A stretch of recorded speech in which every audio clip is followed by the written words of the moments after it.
आज की इस चर्चा में हम एक बेहद दिलचस्प दुनिया में गोता लगाने वाले हैं।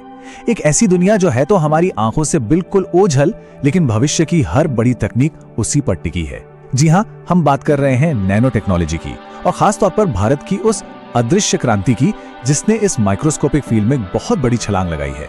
बड़ी बड़ी सरकारी नीतियों से लेकर परमाणुओं के स्तर तक का ये सफर सच में हैरान करने वाला है, जहां पदार्थ अपना बर्ताव ही बदल देते हैं।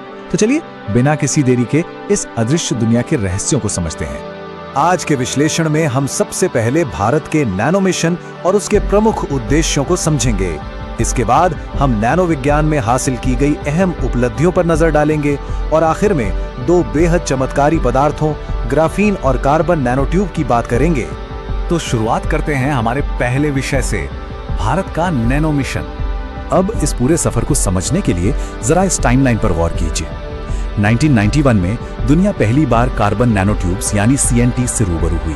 इसके बाद साल 2007 में भारत सरकार के विज्ञान एवं प्रौद्योगिकी विभाग ने नैनो विज्ञान व तकनीकी मिशन यानी NSTM के पहले चरण की शुरुआत की। दिलचस्प बात यह है कि भारत के कदम वैश्विक विकास के बिल्कुल साथ साथ चल रहे थे। 2010 में जब ग्रेफीन के लिए भौतिकी का नोबेल पुरस्कार दिया गया, तब तक भारत नैनो विज्ञान में अपनी जड़ें काफी मजबूत कर चुका था। और ठीक इसके बाद 2012 में इस मिशन का दूसरा चरण शुरू हो गया। जाहिर सी बात है, इतने बड़े विजन को हकीकत में बदलने के लिए एक दूरदर्शी नेतृत्व की जरूरत होती है। इसीलिए विज्ञान एवं प्रौद्योगिकी विभाग को इस मिशन की नोडल एजेंसी बनाया गया। और नैनो मिशन परिषद की कमान किसे सौंपी गई? प्रोफेसर CNR राव को, जिन्हें भारत में नैनो टेक्नोलॉजी का जनक माना जाता है। इस परिषद के कामकाज और वैज्ञानिक रिसर्च को सही दिशा देने के लिए दो विशेष सलाहकार समूह भी बनाए गए, एक नैनो विज्ञान के लिए और दूसरा इसके तकनीकी इस्तेमाल यानी एप्लीकेशंस के लिए। अब आते हैं हमारे अगले हिस्से पर, जहां हम इस मिशन के प्रमुख उद्देश्यों को डिकोड करेंगे। तो आखिर सरकार हासिल क्या करना चाहती थी? ये जो 6 उद्देश्य आप देख रहे हैं, ये सिर्फ कागजी लक्ष्य नहीं थे। ये भविष्य के विज्ञान के लिए एक पूरा इकोसिस्टम तैयार करने की ब्लूप्रिंट थे। बुनियादी ढांचे के विकास से लेकर विश्व स्तरीय लैब बनाना और प्राइवेट सेक्टर को निवेश के लिए वित्तीय मदद देना इसमें शामिल था। अब नई तकनीक है तो नए और कुशल वैज्ञानिकों की भी जरूरत होगी, है ना?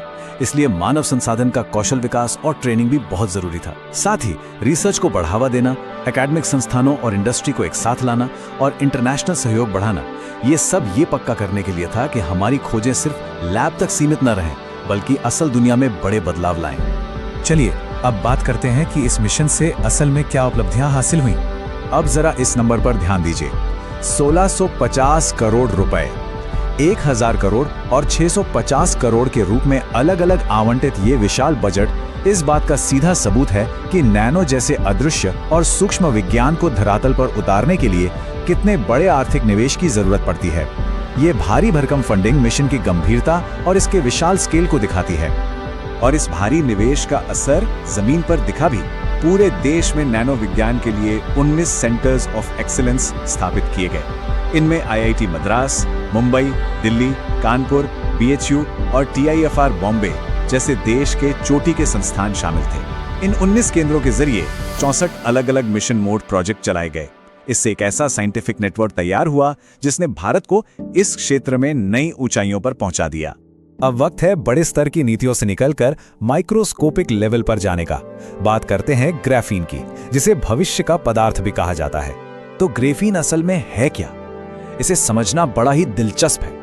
आसान शब्दों में कहें तो ये कार्बन का ही एक क्रिस्टलीय अपर रूप है। इसकी सबसे बड़ी खूबी इसकी बनावट में है, जो एक 2 डायमेंशनल यानी 2D षटकोणीय वलयनुमा संरचना है।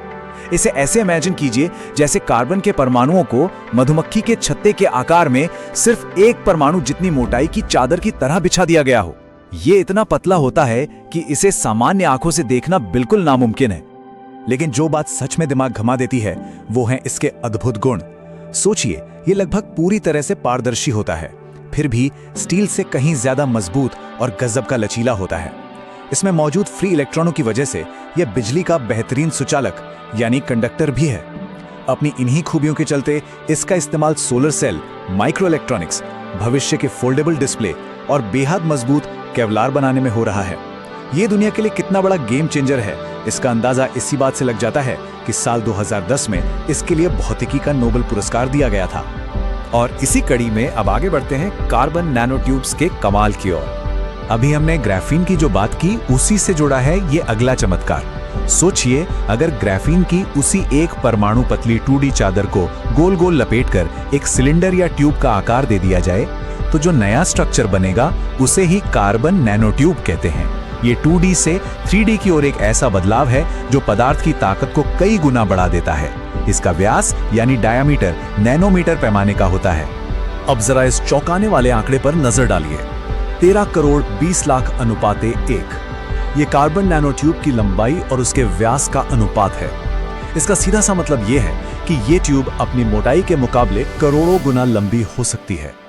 माइक्रोस्कोपिक लेवल पर यह बहुत ही ज्यादा हाई रेशियो इसे वो अद्भुत संरचनात्मक मजबूती देता है जो इसे दुनिया के सबसे मजबूत पदार्थों की लिस्ट में लाकर खड़ा कर देता है। आपको याद होगा, हमने शुरू में बात की थी कि 1991 में जापानी वैज्ञानिक सुमुयो इजिमा ने कार्बन नैनो ट्यूब की खोज की थी। ये विज्ञान की दुनिया में सच में एक बहुत बड़ी क्रांति की शुरुआत थी।